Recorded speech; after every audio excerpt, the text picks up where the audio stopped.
Is up, everyone? Welcome to Level 7. It's time for another episode of the Agents of Fandom podcast. I'm your host, TJ Zwarch, editor-in-chief of agentsofandom.com. I am joined, as always, by my co-host, great buddy, Adam Blevins. How you doing? I'm doing good, man. I'm excited to be here. I've got all this Rebels stuff fresh in my mind. We've got the leading industry expert on Grand Admiral Thrawn here, Ahsoka, coming up, I believe, in less than 2 weeks. 2 weeks from yesterday. So I'm super excited, man. I've been saying this for a while. This is like one of my most anticipated television shows ever. Ahsoka is my favorite character in Star Wars, and Rebels is my favorite media in Star Wars. And so picking up with these two things meshing up together is so exciting. As you mentioned, we brought in an expert on Grand Admiral Thrawn, Thomas Carter Rochester. How you doing? Hello there. I am doing well. It's good to be here. Thank you for having me. I'm very excited. Ahsoka is your favorite Star Wars character, and Grand Admiral Mithran Neurodo of the Galactic Empire, and formerly Chiss Ascendancy, is my favorite Star Wars character. Look at him. It's my favorite blue boy right there. Sorry, Kang, you've been dethroned. I'm so excited to dive into this. My excitement level for Ahsoka has been as much of a roller coaster as a Dallas Cowboys football season. You're going to get some football references this evening. I was watching it tonight. So it's up and down. But once we saw Grand Admiral Thrawn, his face, I was all the way. I was at full tilt, ready to go, ready to dive in. Those eyes, oh, it's beautiful.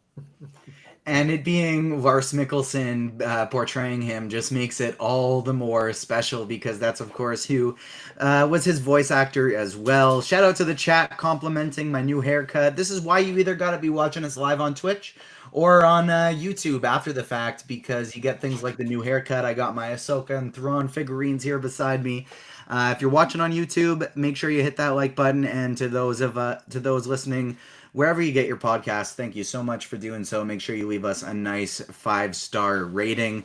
But let's dive into it. This is part 1 of 2 of our Ahsoka series primers. Today, we are going to be focusing on Ahsoka and Grand Admiral Thrawn, the main character, the main protagonist, as well as the main antagonist of the series.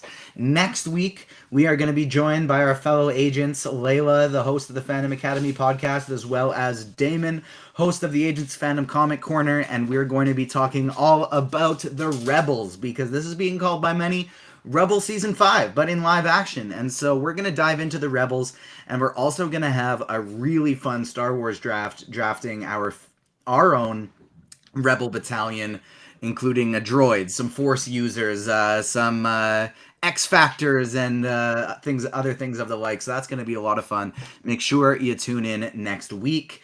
But let's start talking about Ahsoka Tano, because like I mentioned earlier, those who are listeners of the podcast know this.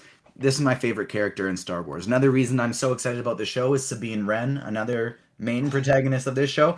She's my second favorite character in all of Star Wars, and so wildly excited for this one. What got me into Ahsoka is, just watching the live action stuff when I was younger.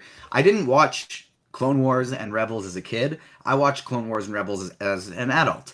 I didn't even know they existed. I didn't know they existed when I was a kid. And so growing up watching the prequel trilogy, and then watching after that for the first time, obviously the Luke Skywalker trilogy, my favorite character was always Anakin. And I really, even when I was young, just kind of felt that, well, yeah, obviously he did some pretty terrible things, but as much as Palpatine wooed him to the dark side, he was failed by the Jedi Order. And one of the, to use another sports reference here, I kind of always felt like you can't treat your star player like they're just this average Joe from across the street who just hopped in to the team and ready to play pickup. You got to make some accommodations here, and you got to adjust your teaching styles to your students to switch it to a teaching type of scenario. You're not teaching everyone in your classroom the exact same. You're making adjustments for how things work for your students, and they didn't do that for Anakin. And one of the things I loved is when I finally picked up Clone Wars is Anakin Skywalker not as a Jedi but as a Jedi master who is in charge of a Padawan, who is training someone. And he was such an incredible teacher. He didn't start out so great, and that's one of the interesting things with Ahsoka too is she is one of the most popular characters in all of Star Wars now. She did not start out that way. She was introduced at the beginning of Clone Wars, voiced by Ashley Eckstein right from the beginning. And people did not like Ahsoka Tano when she was introduced as the Padawan of Anakin Skywalker. One, people didn't want Anakin to have a Padawan, and two, they didn't like Ahsoka. Why was she so hot-headed? Why was she so cocky right off the bat? And always getting them into some problems, and kind of because she's a young Anakin, and that's why. And what I always loved about their relationship is if Anakin would have had an Anakin like Ahsoka did, I think he would have turned out a lot better if he had somebody like a Qui-Gon Jinn to be his master as opposed to Obi-Wan, who, don't get me wrong, amazing Jedi, but maybe didn't handle all of the Anakin stuff so hot all the time. Back to Ahsoka, she rises through the ranks of the Republic Army throughout the Clone Wars, gets so many exciting adventures throughout all of the Clone Wars, and what really made her just change from being one of my favorite characters to my all-time favorite character in all of Star Wars is I've always had such an issue with the institution of the Jedi. They handle things so terribly. Their arrogance and their unwillingness to just do what is right and more so focus on their code, it hinders them and it stops them from doing the good throughout the galaxy that they otherwise could have. And Ahsoka recognizes this in the Jedi Order. One of the most famous gifs, quotes, pictures you will ever see of the character Ahsoka Tano is from season 2 of Rebels, where she says, "I'm no Jedi," and I won't give the full context of that fight for those who are still watching Rebels, because I know we're Brandon in chat right now saying he's right at the end of season 2 and he's going to finish it up tonight. And that season 2 arc, right at the end of season 2 of Rebels, that is my favorite arc, period, set of episodes, even compared to the movies, thing in all of Star Wars. And so I don't want to spoil it. It's so incredible. But that gets taken out of context a lot, because while it's true, Ahsoka isn't a Jedi. Ahsoka was removed from the Jedi Order because the Jedi Order was tricked. Ahsoka was framed, the Jedi Order expelled her, and she decided, when asked to come back in, she said no, like, you guys aren't doing this the right way. And that is further explored in the final season of the Clone Wars and the Battle of Mandalore, where Ahsoka gets to go toe-to-toe with Darth Maul. And we really get to see her in her own, doing some incredible battles and some incredible leadership. But what I love about Ahsoka is she isn't turning from the light. She's not saying she's no Jedi because she's embracing the darkness. She is embracing the light in the full sense and denying all the institutional flaws of the Jedi Order. And that's one of the things that I adore about this character. I taught for 5 years and I burnt out and I stopped teaching this year, and maybe I'll go back one day, we'll see. But the reason I did, it wasn't because of the students. I loved all the students. I loved being in the classroom. It was the division, the institution above me that were causing all of these problems. And I just couldn't do it anymore. I had to separate myself. And so I've always identified so much with this character as someone who firmly believes in doing what's right because it's right, and not always looking to the institutions and the higher powers to tell us what is right, but to do what we feel in our hearts and to do what we feel in our guts. And that is the character of Ahsoka Tano, and that is why I adore her so, so much. She becomes, of course, much more prevalent throughout Rebels, and that's why Ahsoka is, the series on Disney Plus is now kind of being viewed as a Rebels season 5.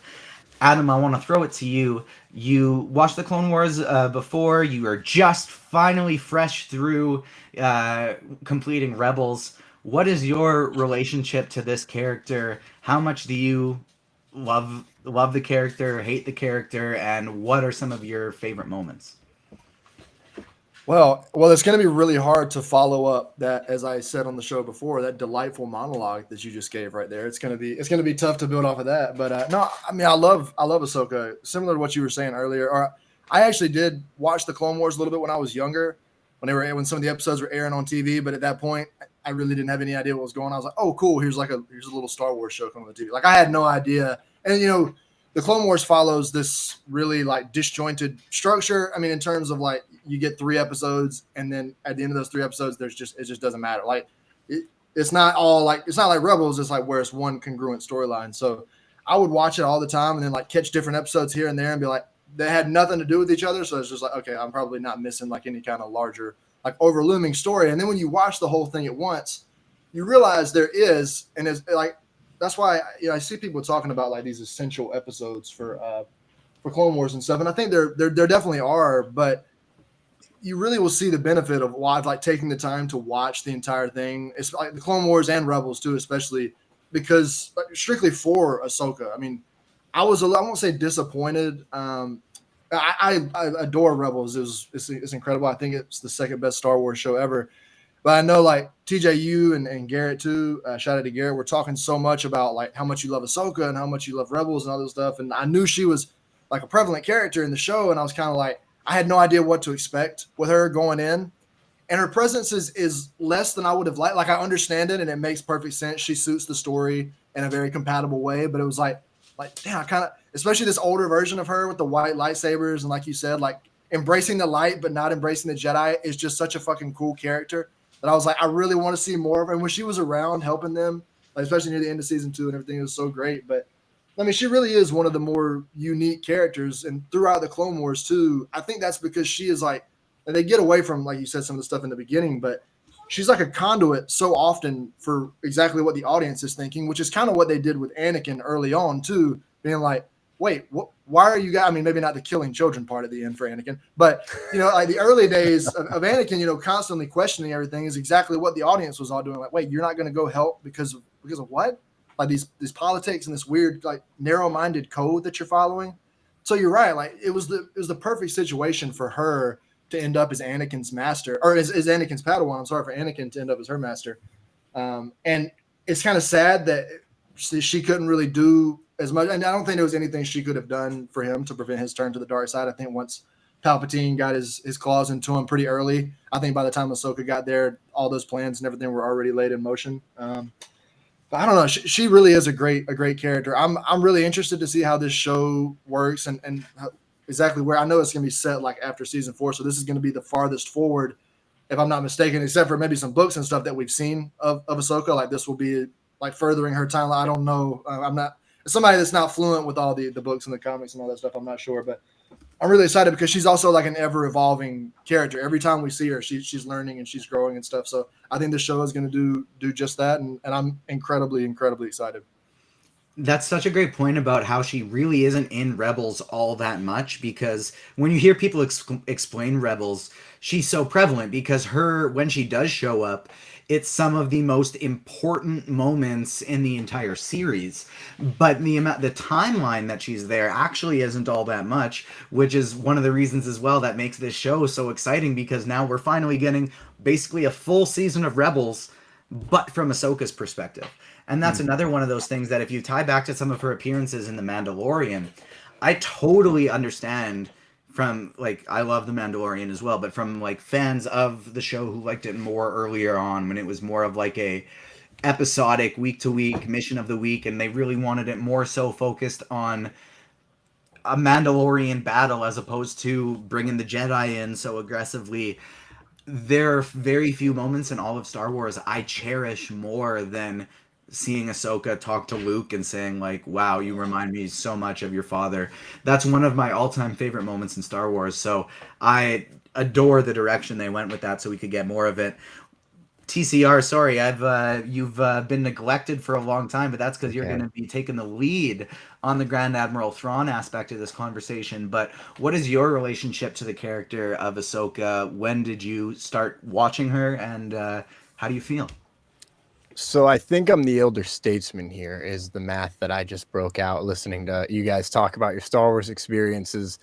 I want to say it was 2008 or 9 when I watched the Clone Wars movie on Comcast on demand, because I wasn't going to go to the theater to watch an animated movie. I was like 16, 17. And You're too cool for that when you're I 16.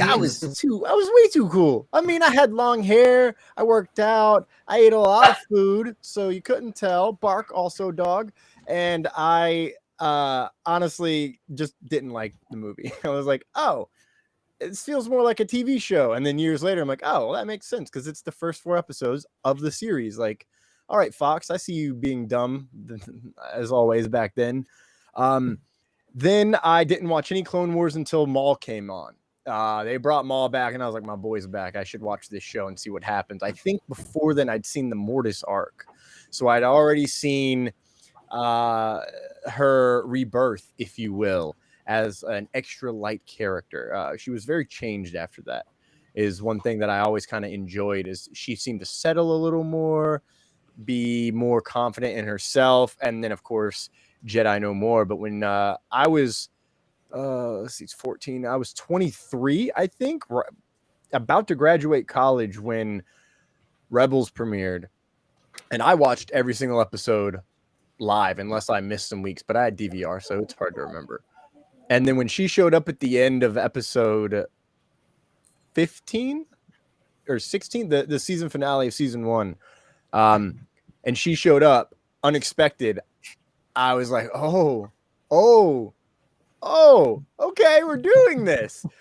Can I get season 2 right now, please? And then, of course, season 2 starts and stuff happens, and just bam, she shows up. It's amazing. She's in the show. I think she's in it less than 10 episodes. I want to say it's less than 5, to be fair.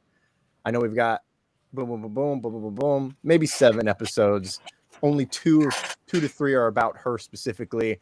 So I have this long history with her, so, but not as like emotionally attached at the same time. So when people are like, oh, she's my favorite Star Wars character, I'm like, hell yeah. Like, not mine, but I understand why she is. She is, I would say, the ideal Jedi. Everyone looks at Obi-Wan and say, you know, he's the like the poster child of the Jedi, and he really is at that point.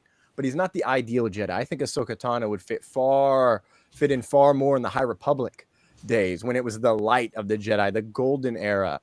And because she didn't really care about politics. Obi-Wan, on the other hand, says he doesn't care about politics, but dude, he was banging a duchess, you know, like he was all into the politics. He was enveloped. He was in love with the politics. As Grievous says, the negotiator. That's who he is. That's all negotiating is. It's politics here and there.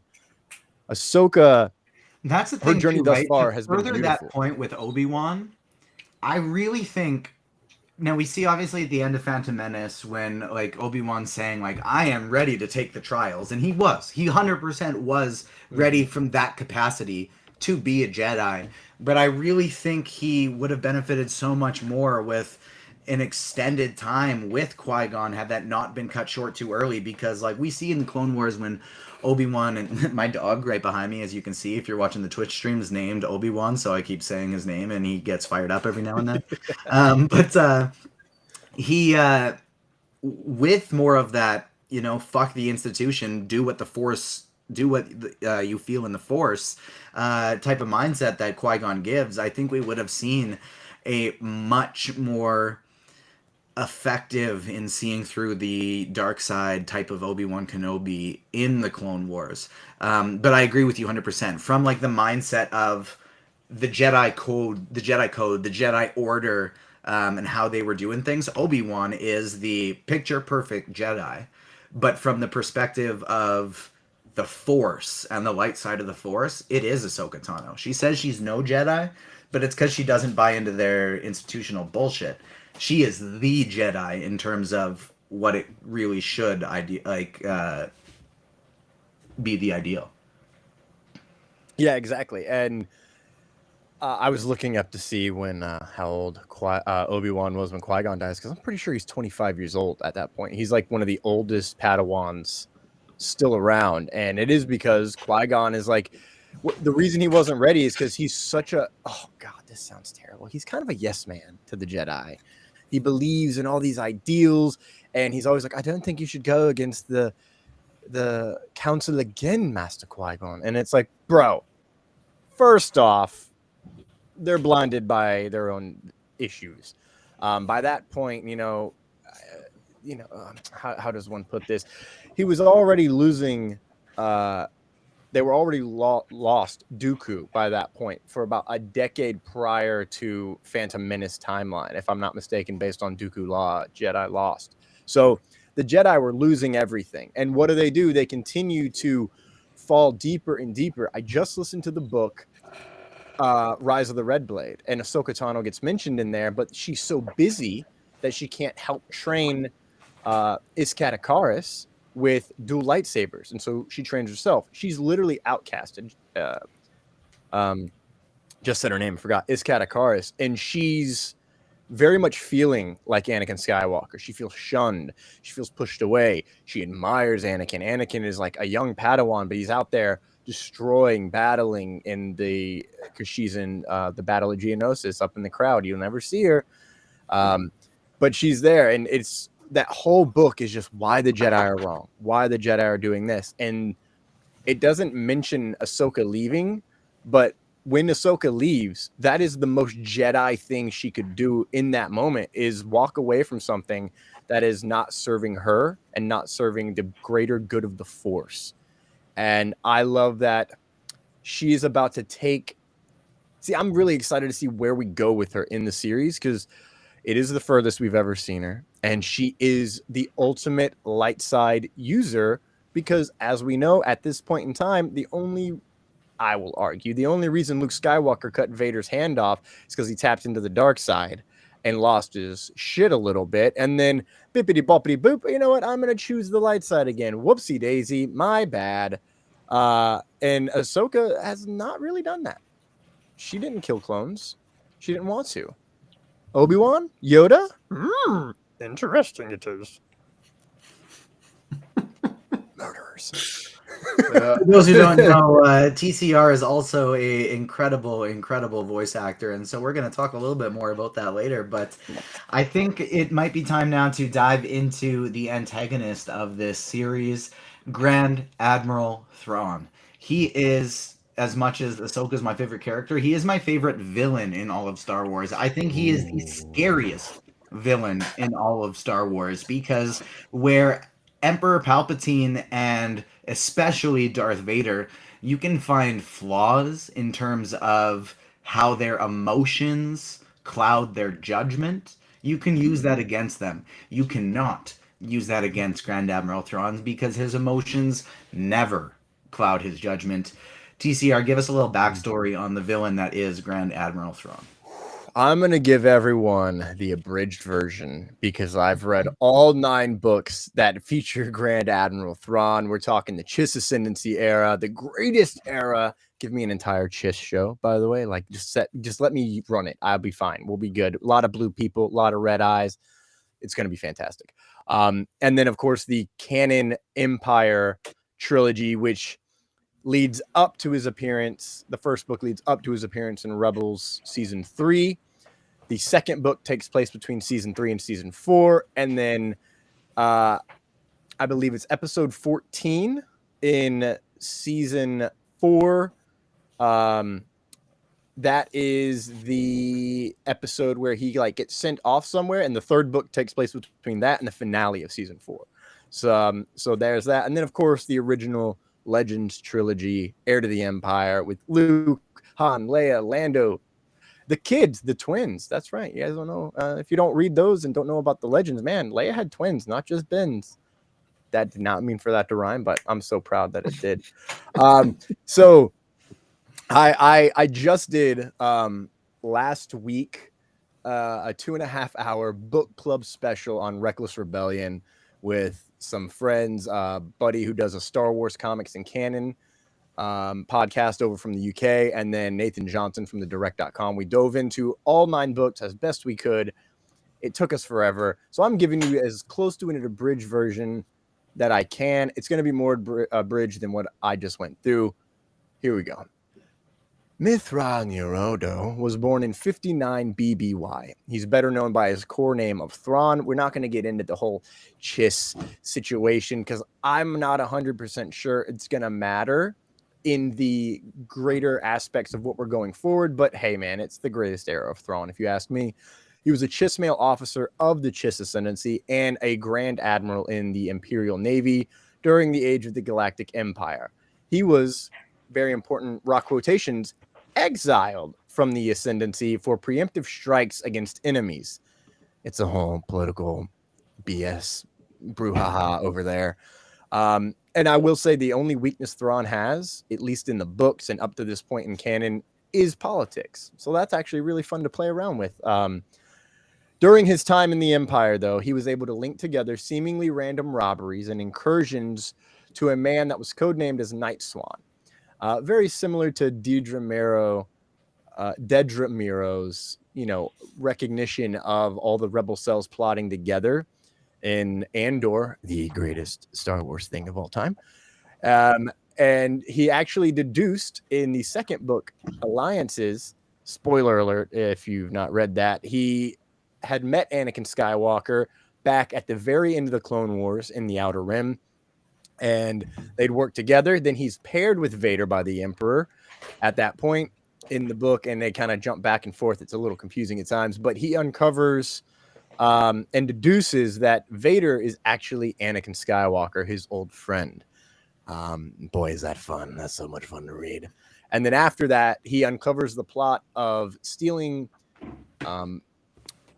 equipment from Project Stardust by a fellow Grand Admiral in the Imperial Navy. And in that, he deduces the true name and construction location of the Death Star. In Rebels, he is responsible for lots of stuff, which you'll find out next week, because I don't want to spoil anything that I haven't already accidentally spoiled, which I noted I did. You've done a great job so far. I don't think there's been any spoilers.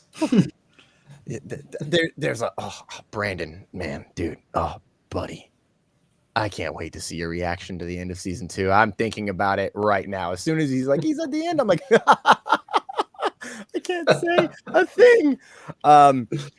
Grand Admiral Thrawn is known as a tactician. I would say he's the most on the spectrum Star Wars character ever.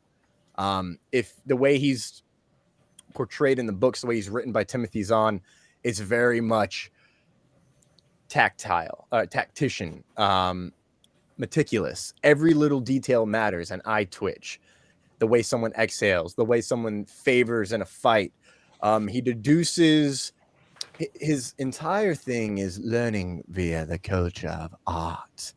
So he can learn how Sabine Wren is going to fight and plan based on the way she spray paints and draws and designs things as an artist.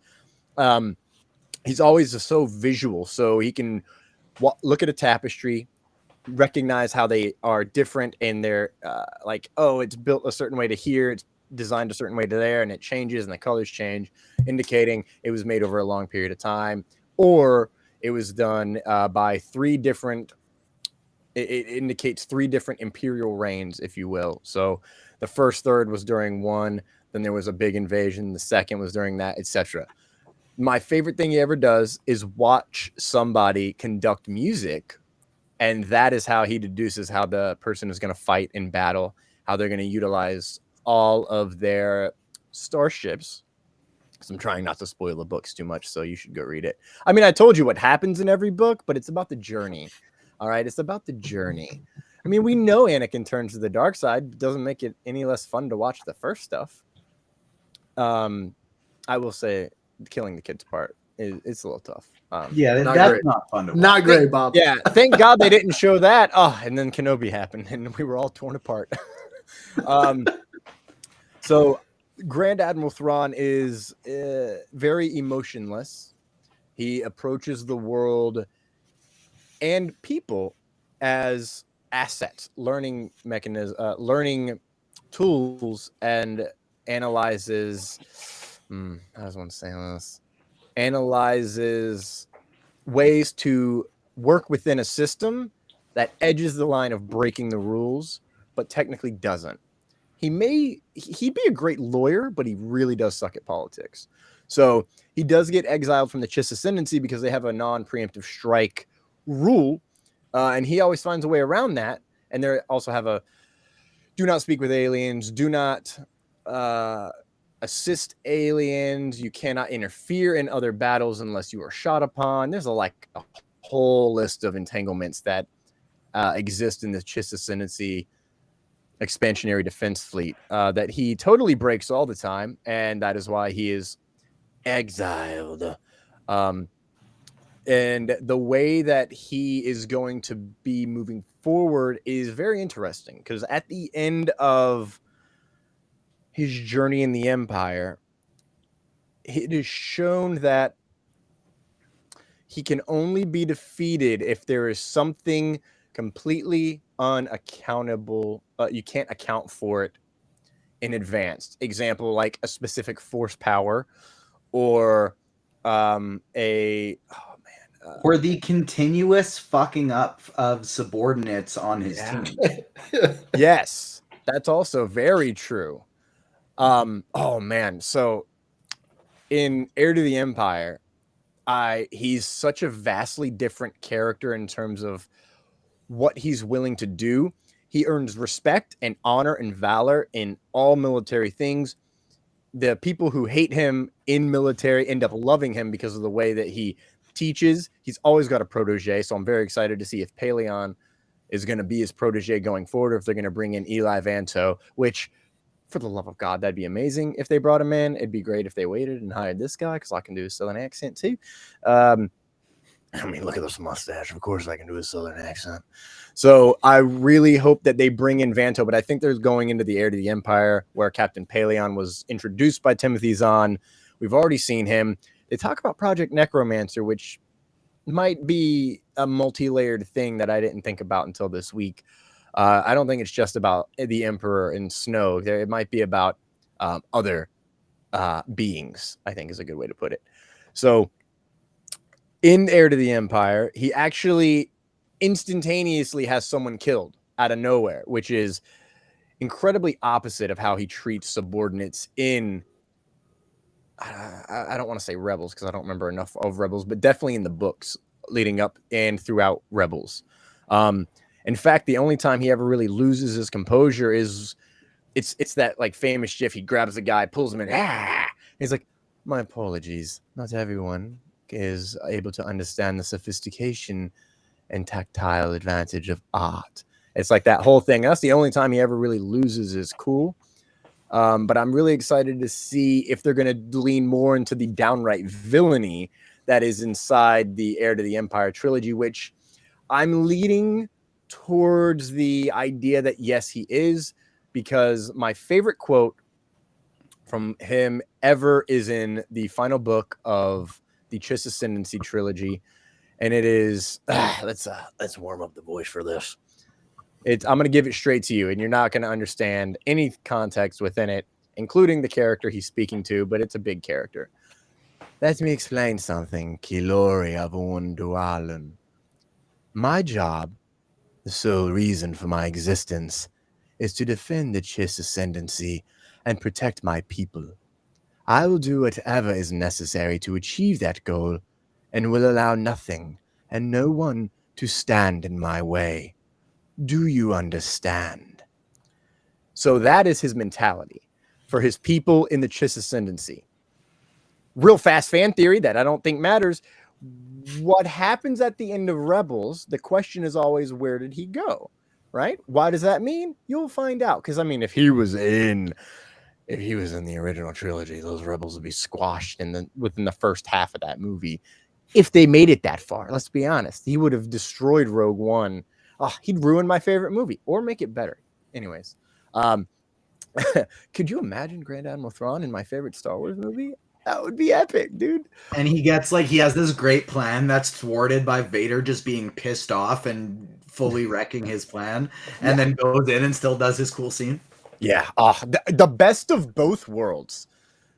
Man, gosh. Oh, by the way, like I love the fact that Galen Urso's brother is gonna be in here. It's gonna be fantastic. Very cool. Gonna be There's great. been so Neat many, connection. yeah, Galen Erso's brother. They've been doing so many cool things with that, where it's like they have their tight knit little family where who I'm oh my gosh, I'm totally blanking on the name right now, but who's the annoying little guy, Imperial guy with the First Order from the trilogy, who's they have his dad as part of the Shadow Council in the end of the My General Mandalorian. Hux. Hux, Thank you. yeah, Yes. and Yeah. it's like his brother is playing his dad. Yeah. The actor of General Hux, his brother is playing his dad in the older version. I love that they do things like that. But um, one of the things that I always love about the battles with Thrawn is he consistently outwits the rebels, no matter how smart their plans are, and the rebels only ever win when one he wants them to, or two somebody else on his team fucks something up, and so he can't do anything about it until it's too late, or like you mentioned, they level up with the Force, and there's a new Force power that he couldn't take account for. One of the things I love about the character, now obviously you don't want to take too many personality things from villains and be like, I want to apply that in my life, but there actually is a little bit with that with him, and that's anything that goes wrong. He's not sitting there being like, "Oh, this sucks. Why me? Why did it go wrong?" He's looking at the situation and thinking, "What can I learn from this situation so that it doesn't go wrong again in the future?" No failure is just a failure. Every failure is a learning experience. It's research. It's simply just how you learn how to not make the same mistake again in the future. And that's something I really like about the character. Adam, what's your relationship to the character of Thrawn? Where would he rank for you among like the top Star Wars villains? Oh man, well, twice in one show, you put me following up your Ahsoka monologue, and then you put me following up Thomas's. You're just setting me up to fail here. That was incredible. So, before I get into my history, I'll say in terms of my favorite, I have you know me, I'm the kind of person that has a bunch of different lists with things. Like I have favorites, and then I have like what I think is technically the best and stuff. I think strategically, like you guys said, like Thrawn is technically the best villain, like because he pretty much can't be beaten unless it's something that you cannot account for. But I have to say, personally, if somebody came up to me and was like, tonight you're either going to be locked in a room with Darth Vader or Grand Admiral Thrawn, I would probably take Thrawn, because after seeing some of the stuff that, like, I know, Thrawn can't pick me up by my throat without touching me and slam me into the ceiling. So I actually will say, like, I still am more like, I watch things like Vader's scene in Rogue One, the famous hallway scene, and then his what I think it's episode 3 of Obi-Wan where he snaps a child's neck, which was like really, really dark, especially for people complain about Disney Plus not going dark, and we see a literal child get their neck broken on Disney Plus. But like, I see stuff like that, and I'm like, Vader wouldn't, like, I know Thrawn doesn't really hesitate when he knows, especially when he knows like what his plan is, and like in order of like execution, in terms of execution and stuff. Like, I know he won't hesitate, but I'm like, man, I'm a little more scared personally just by the very like concept of like Vader and Palpatine, just because like the Force. I'm thinking about, like, as somebody that has no concept of that, obviously it's not real, but like that doesn't know what that's like. I'm like, that would be that we know of. There we go. That would be just absolutely terrifying. But I gotta say my relationship to the character is interesting, because another thing you guys pitched me on, like Thrawn and Ahsoka, were like two of the things that, I mean, I was going to watch Rebels anyway before the show, because I didn't want to be, out of the loop. I don't want to feel clueless about everything that's going on. And everybody talks about how like incredible Thrawn is and all this stuff. And I was very surprised. Like, I'm watching through the first season and being like, okay, like, I know he's like, where's he at? Like, I know he's probably pulling the strings or doing something. It's like, no, like, not necessarily. And then like the second season either, like, we know, like, obviously he doesn't really pop up.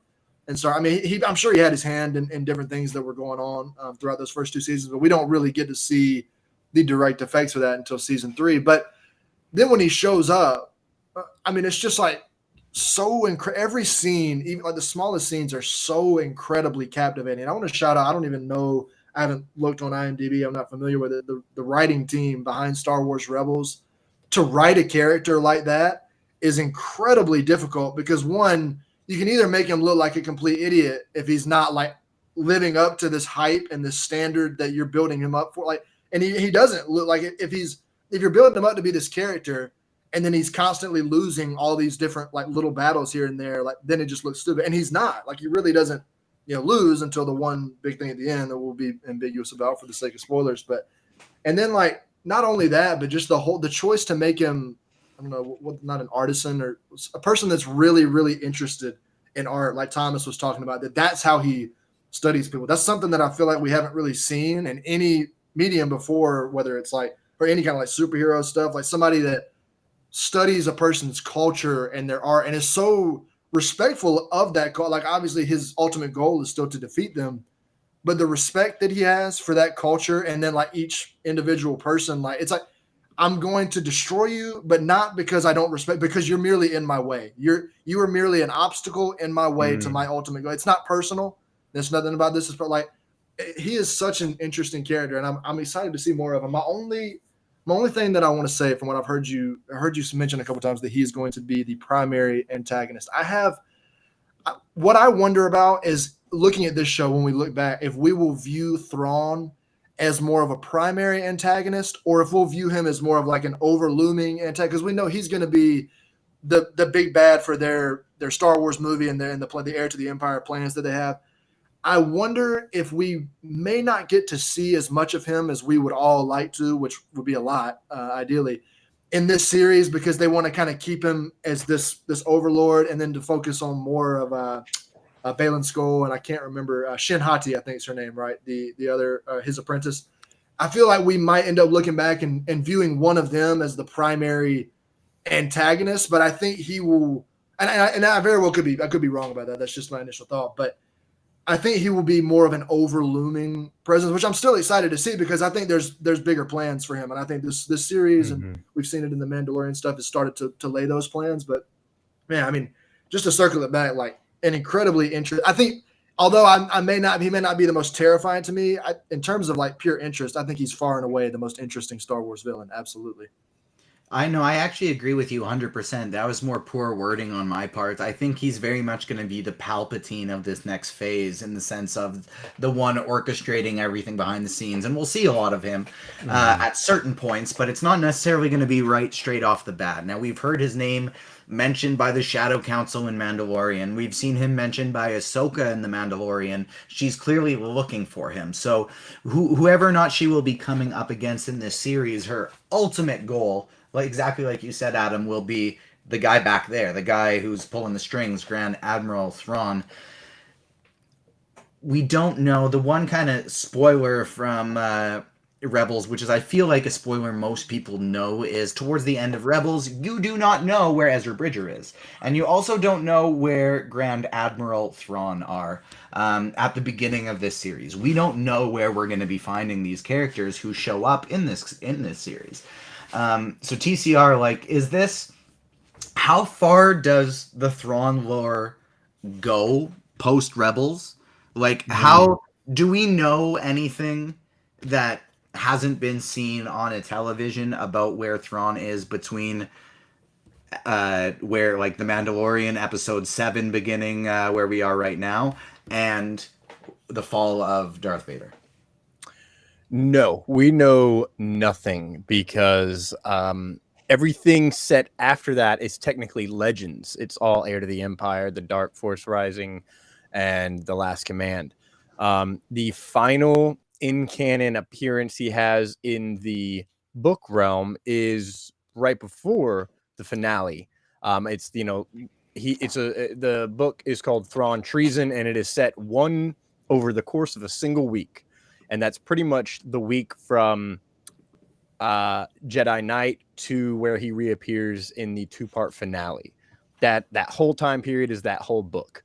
So once he disappears, there's no clue whatsoever, other than looking at Legends. In Legends, my favorite part about listening to Heir to the Empire is it's 5 years after the fall of the Emperor and Darth Vader, and the New Republic is struggling and weak, and everybody kind of hates it, and they really suck at their jobs.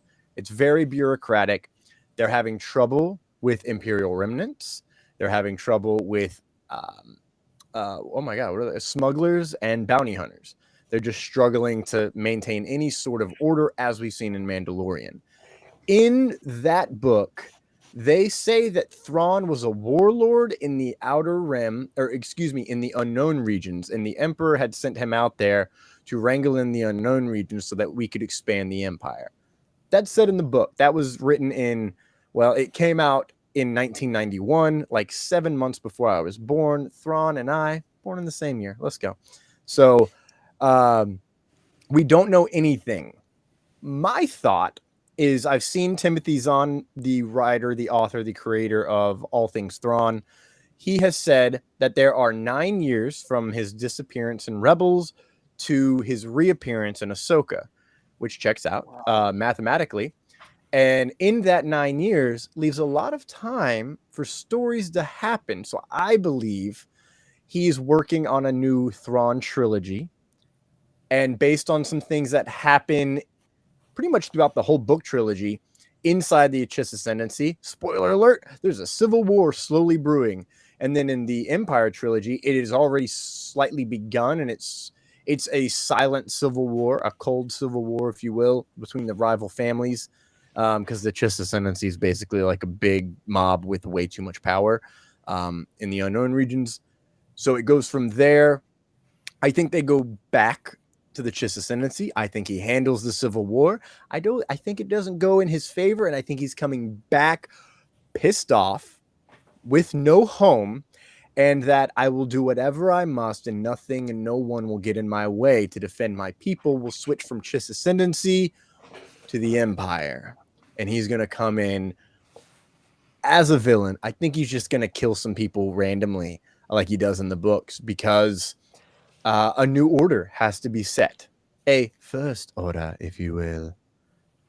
As the title of the book, as the rumored title of the big culminating movie of this time period for Star Wars is The Heir to the Empire, and which is what Grand Admiral Thrawn is, the next in line after the fall of Darth Vader. He's, if not in terms of rank, in terms of ability.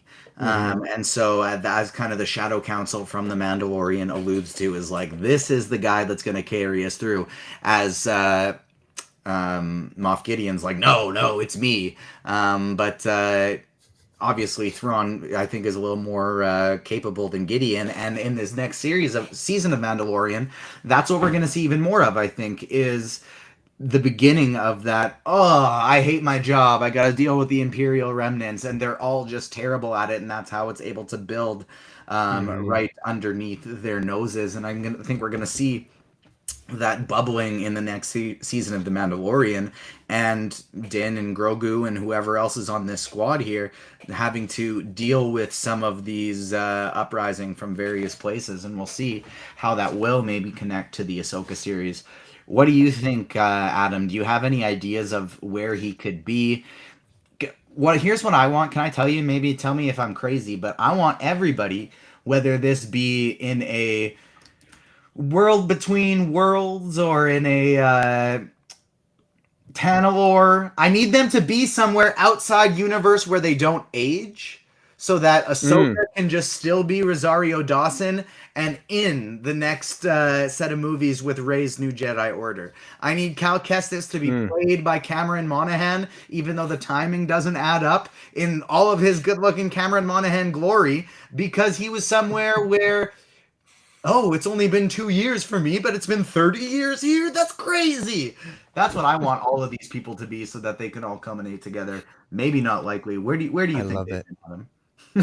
Well, in terms of that idea, I got to say, if they think it's a good idea and they think it's going to make money, they'll find a way to write it that way. So that, whether it makes sense or not, they'll find a way to get it worked out. And I can see them doing something like that, because that just, no notes on that. That sounds fucking incredible. Thinking about all these characters, especially that we've seen in these different mediums, like animation, video games, movies, TV shows, that would be incredible. So no notes on that. But in terms of Thrawn, as somebody that doesn't have much knowledge, but the biggest question that I have is, obviously now, especially here in 9 years since their disappearance to now we're going to see him here, I mean, when they go off, they're together, and I assume that ship is pretty near on being destroyed. I have no clue where they could have ended up, but I mean, I have a hard time believing they would have just split up instantly. Like I mean, maybe they would have. I like to think Thrawn would have at least tried his best to keep an eye, like to keep his eye on him or keep him close by, because I assume he was still looking at that from a perspective of like he had to send himself off and away from his crew to beat me. Like in a way, I still won. It's probably how he was thinking, because he was like, I separated them. Now they lost Kanan. Now their biggest remaining asset is Ezra, and now he's gone too. So in a way, I like to think he was probably thinking that he still won, and I don't think he would have been really eager to just let Ezra to be like, okay, well, you know what, you beat me, sure, go on and do your own thing. So that's I don't really have many. Unfortunately, I don't have many exciting and crazy theories and stuff, but I'm really interested to see how they flesh that out, because I think they do have a lot of questions to answer with that. Like, you don't even really have to do it in like a crazy way, but I mean, we have to know where they went and what happened when they were there and how they got split up and like where they're at now. Like, I don't think it's crazy difficult, but I do think they have a lot of stuff to unravel there, and I'm excited to see how they do it. I trust. After seeing all the way through Rebels and everything Filoni's done with these characters, I know mileage varies on the final season of The Mandalorian. For me, or the third season of The Mandalorian, we don't know if it's the final season or not yet. But I trust Filoni with these Rebels characters implicitly, though. After seeing it, I think he's more than earned that, and I think he has a really good idea in his head and all that kind of stuff, and probably has for a long time.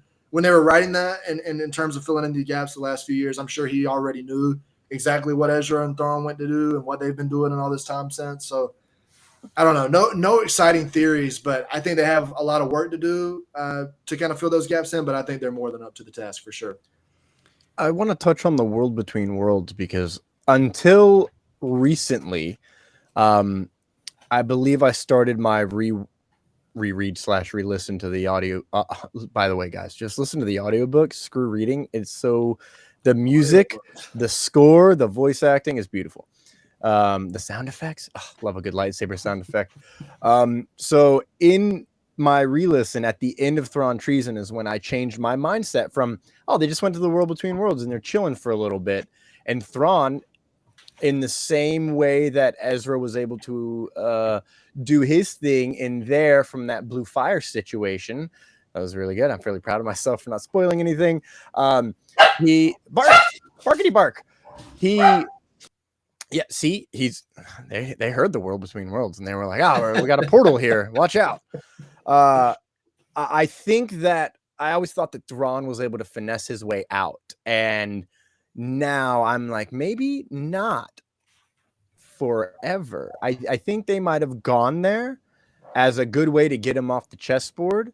But I agree with Adam in that he wouldn't just he would want to keep his eye on him. But I also think that Thrawn is always willing to take an adversary.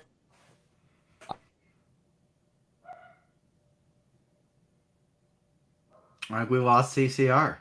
I wasn't sure if that was just me, but I think we may have lost him. It's he's got a funny little face with the mouth open, but when he comes back, we will take the theory. And I do have a couple other theories from the show that I'm interested in sharing, but I think I'm going to wait until next week.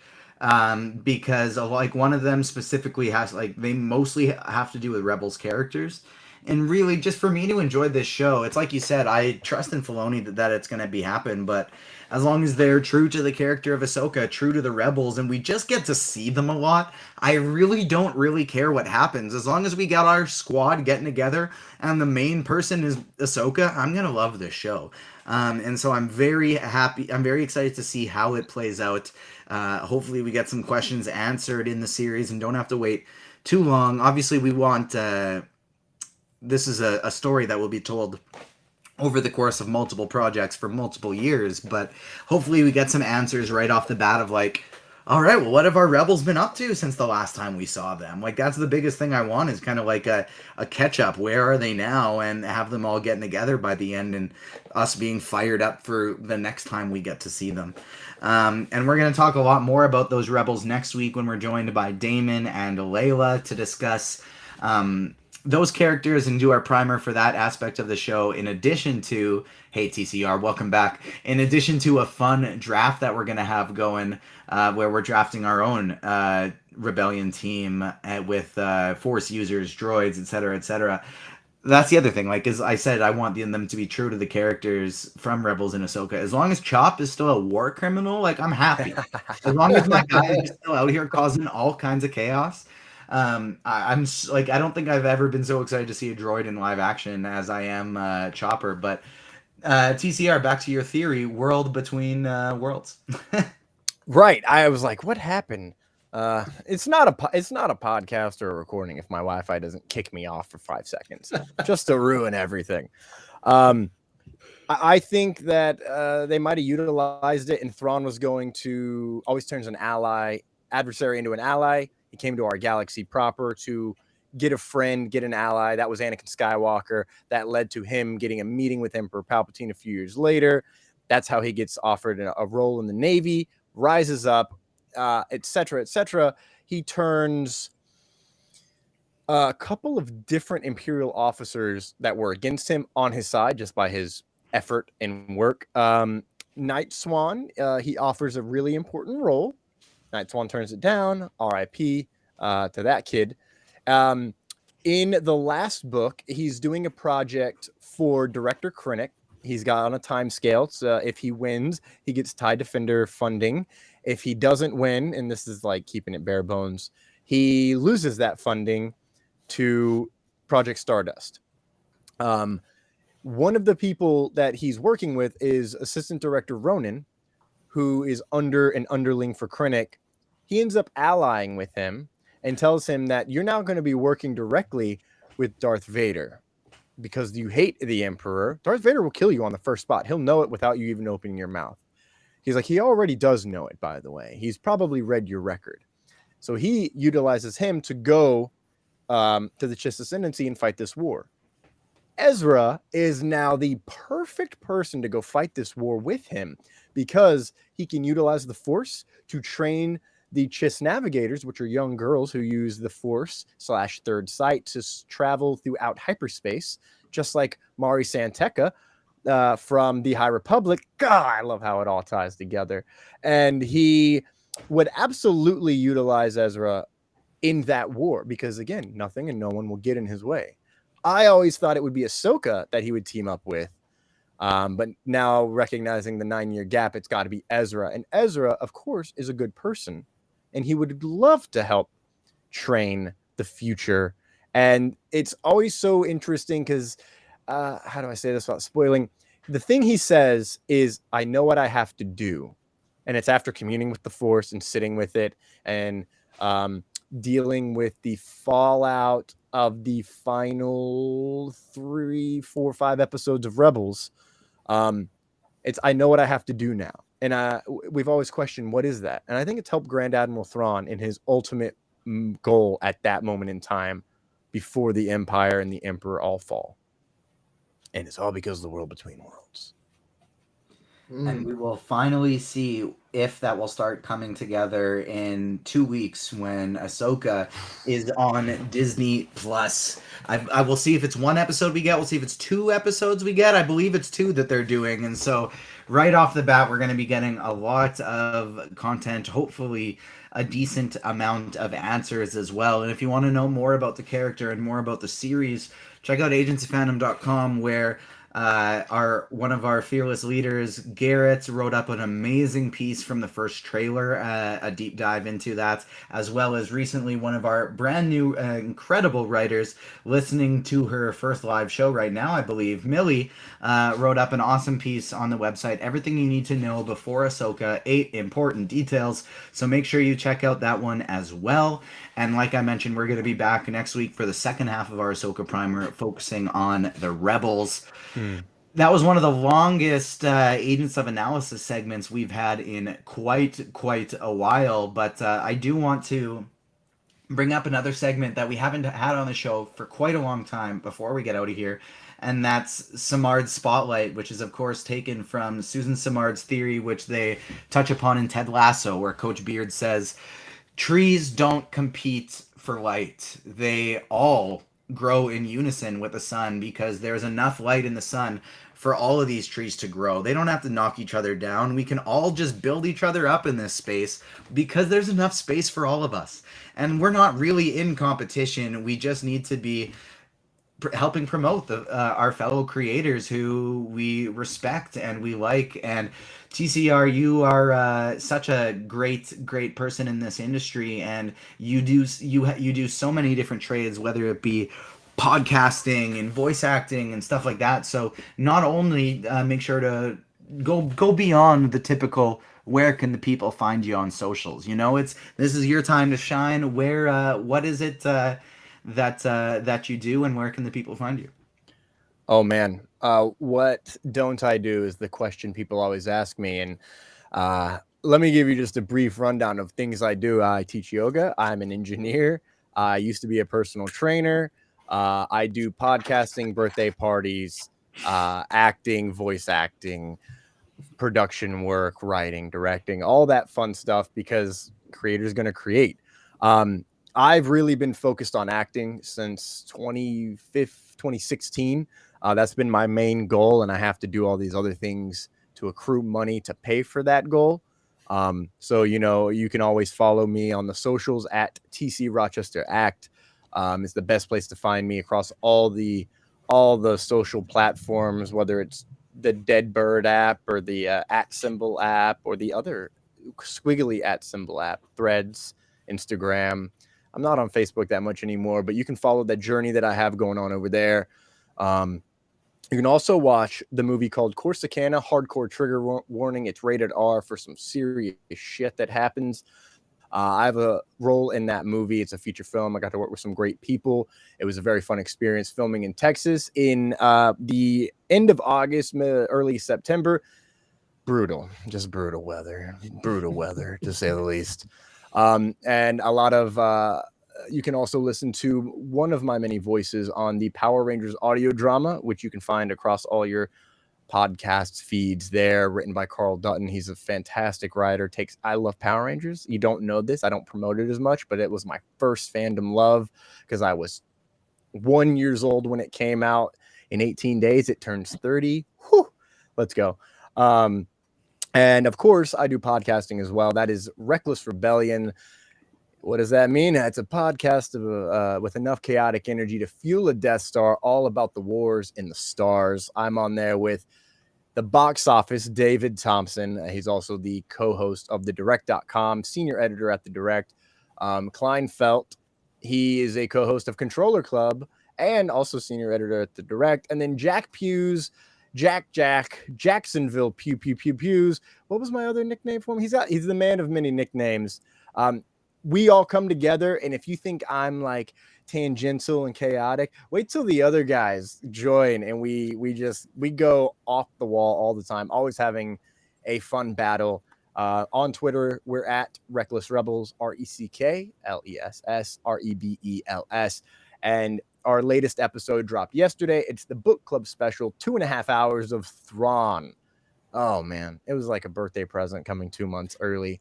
As I said, he is my favorite character, and the fact that we're getting him in live action and Kang, my favorite Marvel villain of all time, in live action in the same calendar year, my blue boys, they're mainstream now.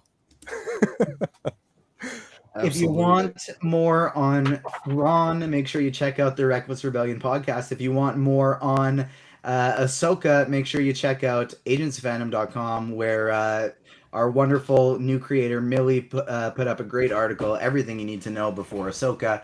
Make sure you check that out, and of course follow the Agents Fandom on all socials, at Agents Fandom on Twitter and TikTok, Agents of Fandom everywhere else. Thank you so much for joining us this week, everyone. We will be back next week talking more Ahsoka, diving into the Rebels section, as well as having a very, very fun Star Wars draft. We will see you next week. Thank you so much for tuning in, everyone. Peace. Peace.